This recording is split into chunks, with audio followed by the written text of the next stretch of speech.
وقت پر بدلتے دیکھے ہیں لاکھوں لہجے، وقت پر بدلتے دیکھے ہیں لاکھوں لہجے، مشکل میں ساتھ دیتا بس میں نے خدا دیکھا ہے۔ نحمدہ ونصلی علی رسولہ الکریم، اما بعد، اعوذ باللہ من الشیطان الرجیم، بسم اللہ الرحمن الرحیم۔ کل نفس ذائقۃ الموت، صدق اللہ العظیم۔ بلندیاں اتر آئی جس کے آنگن میں، بلندیاں اتر آئی جس کے آنگن میں، زمیں پر رہتا تھا وہ شخص آسمانوں کی طرح۔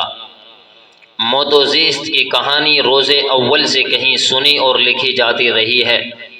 اور قیامت تک اسی طرح لکھی اور دہرائی جاتی رہے گی۔ لیکن بعض شخصیات کی موت ایسی ہوتی ہے جو بجلی بن کر دل پر گرتی ہے، اور کچھ دیر کے لیے گردش زمانہ ساکت اور رگوں میں دوڑنے والے خون کی تپش شرد پڑ جاتی ہے اور ماحول کو ویران و اداس کر دیتی ہے۔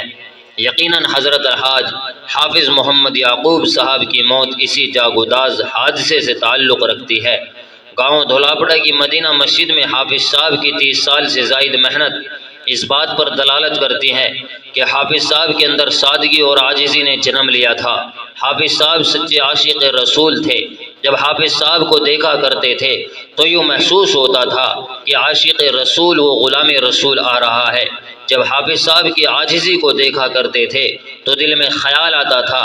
جب ایک غلام اتنی عاجزی رکھتا ہے تو آقا کتنی سادگی والے ہوں گے۔ جب حافظ صاحب کے صبر کو دیکھا کرتے تھے تو دل میں خیال آتا تھا، جب غلام کے صبر کا یہ عالم ہے تو آقا کا صبر کس درجے کا ہوگا۔ یقیناً حافظ صاحب نے اللہ کے رسول صلی اللہ علیہ وسلم کی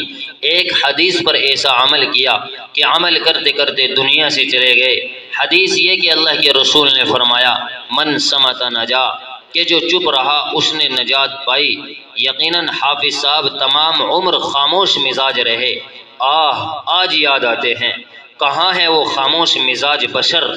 کہاں ہے وہ قوم و ملت کے غمخوار، کہاں ہے وہ بڑوں کو ہمت و حوصلہ دینے والے، کہاں ہیں وہ چھوٹوں کے سروں پر شفقت اور پیار و محبت کا ہاتھ رکھنے والے۔ حافظ صاحب کی زندگی کا دار و مدار توکل علی اللہ پر تھا۔ ایک وقت ایسا بھی آیا تھا جب کہ حافظ صاحب نے مشکلات سے ٹکرانا پڑا۔ حافظ صاحب سے ایک شخص نے کہا کہ جی پولیس والے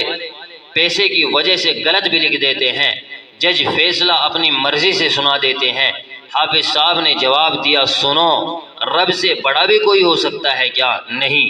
جب رب سے بڑا کوئی نہیں تو پھر خاموش رہو، کیونکہ میں نے اپنے نبی کا فرمان سنا ہے کہ جو چپ رہا اس نے نجات پائی۔ یقیناً نبی کا فرمان سچا اور صادق ہے، اس میں ذرہ برابر شبہ نہیں۔ اور یہ لوگوں یاد رکھو، دنیا مومن کے لیے قید خانہ ہے، اور یہ بھی حقیقت ہے کہ اللہ رب العزت بندے کو پریشانیوں میں مبتلا کرتا ہے۔ اس کے درجات بڑھانے کے لیے جب بندہ برداشت اور صبر کرتا ہے اور پریشانیوں میں بھی اللہ رب العزت کا شکر اور اللہ کی تعریف و بڑائی بیان کرتا ہے تو اللہ تعالیٰ اس کے درجات بڑھا دیتے ہیں، اور اگر صبر نہیں کرتا، بے صبری سے پیش آتا ہے تو درجات گرا دیے جاتے ہیں۔ مثلا انسان کہتا ہے کہ میں ہی رہ گیا تھا اس بیماری کے لیے، یہ جملہ اللہ کو ناراض کرنے والا اور درجات گھٹانے والا ہے۔ حافظ صاحب پر پریشانی آئی تو وہ برداشت کرتے رہے اور اللہ رب العزت کی تعریف و بڑائی بیان کرتے رہے، اور حافظ صاحب نے صبر و شکر کا دامن نہیں چھوڑا۔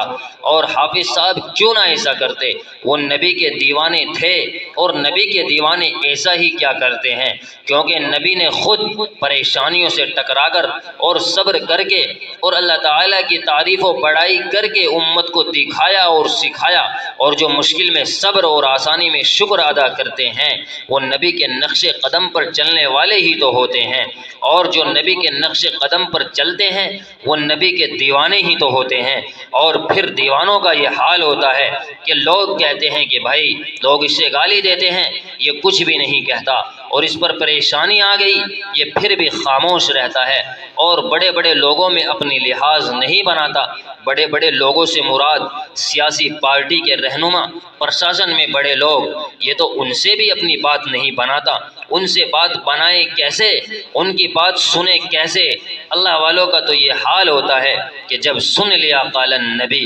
غیر کی کیا سنے؟ یعنی جب نبی پاک صلی اللہ علیہ وسلم کا فرمان سن لیا تو لوگوں کی کیا سنے؟ ایک شخص نے کہا، حافظ صاحب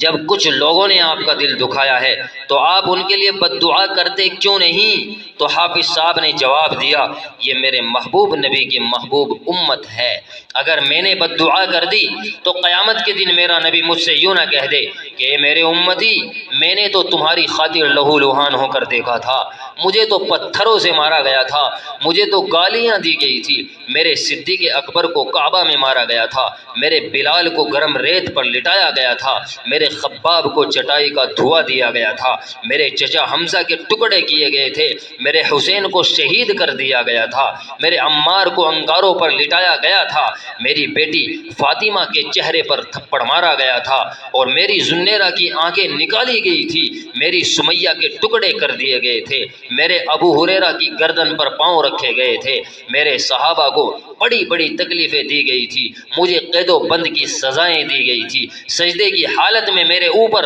اونٹ کی اوجڑی رکھی گئی تھی، مجھ سے کھانے میں زہر دیا گیا تھا، مجھے ساحر کہا گیا تھا، مجھ سے مجنوں کہا گیا تھا، دیوانہ کہا گیا تھا، میں نے سب کو معاف کیا، میں نے کسی کا دل نہیں دکھایا، میں نے کسی کو بد دعا نہیں دی، اور میرے امتی تو نے کیوں بد دعا دے دی؟ میں اپنے محبوب نبی کو کیا جواب دوں گا؟ میں تو معاف کر کے رسول اللہ کا طریقہ اپناؤں گا۔ تتلی کو خوشبو آتی ہے پھول سے، تتلی کو خوشبو آتی ہے پھول سے،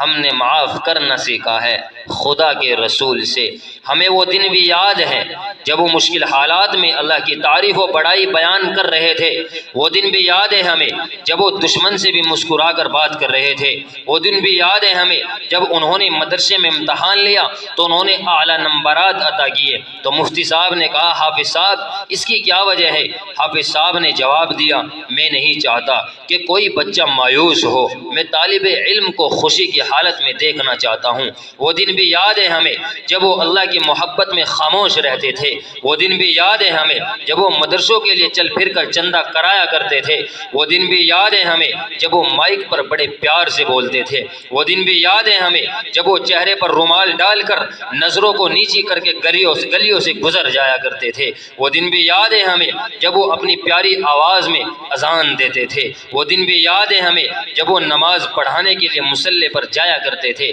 وہ دن بھی یاد ہے ہمیں جب وہ گھر سے مسجد اور مسجد سے گھر آیا جایا کرتے تھے، وہ دن بھی یاد ہے ہمیں جب مولانا عاقل صاحب دامت برکاتہم العالیہ نے بیان کرتے ہوئے فرمایا، حافظ صاحب کی زندگی کا اکثر حصہ دین اسلام کی خدمت میں گزرا ہے، ہمیں اللہ کی ذات عالیہ پر یقین ہے کہ اللہ رب العزت نے حافظ صاحب کی مغفرت فرما دی۔ وہ دن بھی یاد ہے ہمیں جب مولانا حبیب اللہ صاحب مدنی مدظ اللہ العالیہ نے بیان کرتے ہوئے فرمایا کہ حافظ صاحب بڑے نیک اور خاموش مزاج آدمی تھے۔ وہ دن بھی یاد ہے ہمیں جب حضرت اقدس مفتی صابر جمیل صاحب نے بیان کرتے ہوئے فرمایا کہ اس میں شک نہیں کہ حافظ صاحب اللہ کے ولی تھے، وہ ولی وقت تھے، اللہ ان کی مغفرت فرمائے۔ وہ دن بھی یاد ہے ہمیں جب ان کے رفیق محترم حافظ محمد محمود صاحب نور اللہ مرقدہ ان کے ساتھ تھے اور راستے میں سفر کر رہے تھے، راستے میں ایک شخص نے کہا کہ جی تھوڑا سا کھانا ہو جائے، تو رفیق محترم پیچھے ہٹ گئے، یعنی حافظ محمود صاحب نور اللہ مرقدہ پیچھے ہٹ گئے اور آگے حافظ صاحب کو کر دیا اور کہنے لگے، میں کچھ نہیں کہتا، جیسا حافظ صاحب کہے ویسا کر لو۔ انسان ہمیشہ زندہ نہیں رہتا مگر اس کے کارنامے اس کو زندہ رکھتے ہیں۔ ماضی میں بہت سی عظیم شخصیات اس دار فانی سے کوچ کر گئی، مگر آنے والی نسل کے سامنے ان کی تحریر، ان کی تقریر، ان کی تحریک، ان کا کام، ان کا کلام اور ان کا پروگرام اور ان کا مشن آج بھی محفوظ ہے۔ انہی شخصیات میں سے ایک شخصیت حضرت الحاج حافظ محمد یعقوب صاحب ہے، تو معلوم ہوا کہ حافظ صاحب اپنی خوبیوں اور کمالات کی وجہ سے آج بھی زندہ ہے، اور انشاءاللہ حافظ صاحب کو مسلسل یاد کیا جاتا رہے گا۔ اپنا زمانہ آپ بناتے ہیں اہل دل، اپنا زمانہ آپ بناتے ہیں اہل دل،